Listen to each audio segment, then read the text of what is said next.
Kita ke informasi lain, pemirsa. Di Tres Narkoba Polda Metro Jaya menggagalkan peredaran narkoba jenis sabu seberat 165 kg di Desa Ujong Drien, Kecamatan Merubo, Kabupaten Aceh Barat, Aceh pada Rabu sore.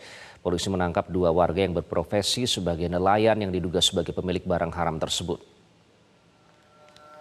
Warga di Kabupaten Aceh Barat Aceh dihebohkan dengan adanya penggerebekan rumah terduga bandar narkoba yang dilakukan petugas dari Subdit Narkotika Direktorat Reserse Narkoba Polda Metro Jaya. Sabu 165 kg ini diduga akan diedarkan di wilayah Aceh dan sekitarnya. Kepala Desa Ujong Drien, Hasbi, mengatakan berdasarkan informasi yang diperoleh, kedua warga yang diamankan tersebut adalah dari pengembangan kasus yang dilakukan Subdit Narkotika Direktorat Reserse Narkoba Polda Metro Jaya. Nelayan, kasus narkoba, laporan tadi 165 paket kilo atau yang nggak tahu dari Mabes.